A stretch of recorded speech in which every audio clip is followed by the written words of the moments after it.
Bon les gars, je vous montre ma première séance de grappling. Mon premier vrai cours de grappling, donc c'était à Quimper, c'est un nouveau club qui a ouvert. On commence par l'échauffement. Je me suis rendu compte que l'échauffement c'était quelque chose de très important dans ce sport. On est passé par plusieurs étapes de mobilité propre au grappling et au JJB. Des chutes de judo, voilà, on tirait les jambes, etc. Des positions vraiment propres au JJB et au grappling. Et en fait, ça s'arrêtait pas. Ça s'arrêtait pas. Il y avait toujours un truc. Des roulades, j'avais pas forcément de facilité à faire ça. C'est des mouvements un peu contre-intuitifs que j'avais pas l'habitude de faire.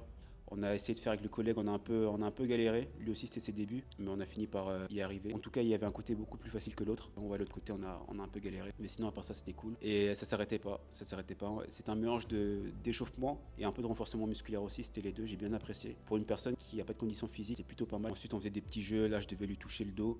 Le prof nous a montré une petite technique de mobilité, ensuite renversement pour partir ensuite sur une clé de bras. Il nous aidait en plus, il était très présent, donc c'est cool. Un prof très présent, un sensei très présent dans l'apprentissage. Ça motive à aller plus loin, donner des conseils dans les mouvements et tout, donc c'était cool. Il était vraiment investi. Même moi au niveau de ma jambe et tout, j'ai beaucoup de problèmes de mobilité. Je suis très peu souple, donc il m'aidait vraiment à trouver les bonnes positions. Et là, il part sur une autre technique où on part sur la base de la clé de bras et on poursuit sur un triangle. Donc voilà, on essaie de passer ça. Pareil, il continue à nous donner des conseils et tout. Donc super intéressant, hyper présent, très pédagogue. Là, on part sur des petits randonnées vraiment à la cool.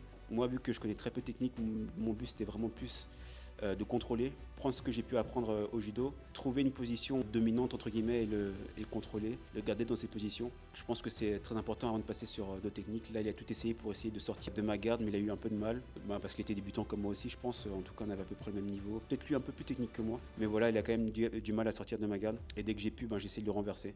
Donc voilà, tout en douceur, tranquille. Ensuite, on passe au deuxième randori. Donc là, c'est un mec beaucoup plus jeune que moi. On sentait que c'était vraiment ses débuts et pour le coup, lui, je pense qu'il avait moins d'expérience que moi. Donc je suis vraiment allé à la cool. Quand il y avait un truc à placer, j'essaie de le placer sans forcer. Vraiment pour qu'il voit aussi qu'il a fait une erreur. Mais sinon, c'était vraiment tranquille, bonne mentalité. Pareil, là, je le mettais dans une position où lui devait m'empêcher de passer sa garde. Et il s'en est plutôt bien sorti. Il était beaucoup plus à l'aise comme ça. Et très intéressant. J'ai finalement réussi par passer. Mais voilà, contrôle aussi. J'ai fait de mon mieux. Je lui ai montré aussi qu'il pouvait essayer de renverser, l'inciter à le faire pour qu'il prenne un peu la confiance. Et pareil, quand j'ai pu, je l'ai renversé aussi. Quand j'ai eu l'opportunité également, je lui ai montré que voilà, il a fait une petite erreur. J'ai pris son, j'ai tenté l'étranglement, mais en douceur, sans forcer. Quand il a senti qu'il n'était plus en position de sortir, il a tapé. Troisième, pareil, une personne à peu près du même niveau technique que moi, je dirais. Hein. J'ai essayé de passer la garde et quand je voyais que j'avais du mal, je restais pas dedans. Je préférais sortir, pas prendre de risques, plutôt que se retrouver dans une situation compromettante.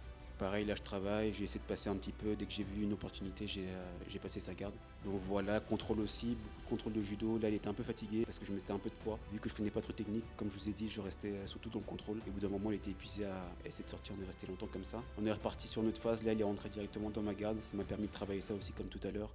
Et lui aussi travailler des positions comme ça. Il essayait de me soumettre dans cette position, mais je pense que c'était compliqué pour lui. Et on est resté un petit moment aussi, et dès que j'ai pu, j'ai essayé de le renverser. Très bon pontage, il a essayé de me renverser. Il n'a pas réussi la première fois. J'ai résisté comme je pouvais, et une deuxième fois, il a réessayé, là, il a réussi. Donc vraiment, bravo à lui. Je n'ai pas mis assez de pression sur lui pour qu'il puisse pas. Il a essayé de travailler, partir sur une kimura, je dirais. Et en fait, vu qu'il était concentré sur mon bras, j'en ai profité pour passer derrière lui et prendre son dos. Je sais pas si c'est comme ça qu'il faut le faire, mais voilà, j'ai essayé de faire ça. J'ai réussi à lui prendre son dos. Mon bras, il était très mal placé. Là, il a pu se taper après par pareil, épuisement, fatigue et que plus par vraiment le fait que je l'étrangle. Faut que je travaille ça aussi, bien passer mon bras, les positions et tout, mais c'était intéressant. Et le dernier randori, c'était l'inverse. Il était beaucoup plus expérimenté que moi. Donc là, pour le coup, c'est lui qui me faisait travailler. Je devais passer sa garde, c'était très dur. Quand je voyais que c'était compliqué, je sortais. Mais au bout d'un moment, vu que j'y arrivais pas, je me suis dit, bon, on y va, on prend le risque. Et j'ai pris le risque et je me suis fait avoir directement, ça n'a pas loupé. Il m'a renversé sur le dos. J'étais en très mauvaise posture, j'ai galéré vraiment de fou. J'ai essayé de sortir comme je pouvais, dû attraper la jambe, tout ce que je pouvais attraper, j'attrapais. Vraiment des réflexes de débutant. Il travaillait un petit peu, il cherchait la clé de bras, etc. Mais en douceur. Il forçait pas vraiment son expérience et l'intelligence de la manière de travailler.